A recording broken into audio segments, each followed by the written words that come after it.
Okay, I've been having fun doing a little design exercise.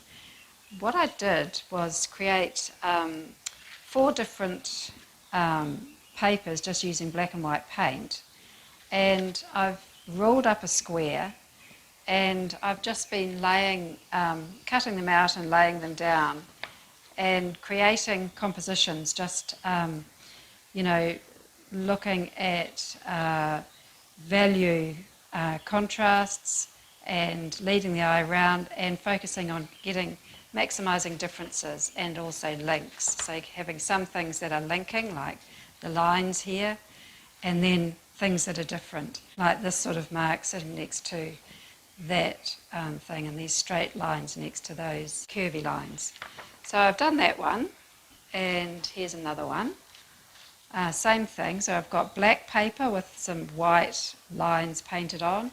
I've got a light grey paper, and I've painted on some sort of soft greyish lines. You can see them here, that sort of thing. And I've got a dark grey paper, and I've painted on white lines. I've also got white paper with the black lines. And on that white paper, I also put some pencil lines, so I've got a different type of line going on there. And so and I've also included a little photocopy that I had lying around. So I've got some photocopies. I've also got text. That's the index of an old book, and here's another index of a book that I've photocopied and made much larger. And that's where, on this one, this came from. Yeah, so I've got black and white photocopies of photos I've taken. So I've got lots of black and white, different types of papers and marks and things to play with in making these little collages. So that was the second one.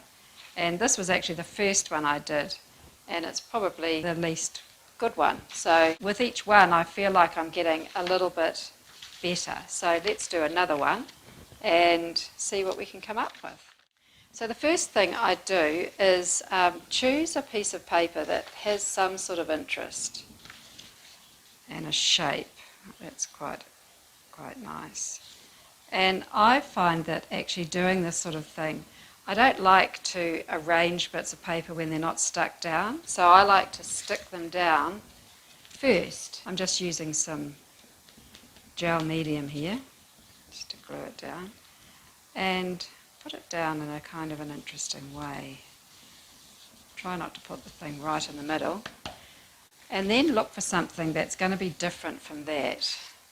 So that's all very straight. This is kind of interesting. Okay, looks interesting to me. And this is a little bit like it's, if you learnt to play the piano, this is a bit like practicing your scales. It just keeps your eye in. It just gives you a bit of practice on thinking about design. I'm putting that one in because these are vertical, kind of vertical, and those are horizontal, but there's a link because they're stripes, they're both stripes.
Okay, so that's another one. So that's quite fun.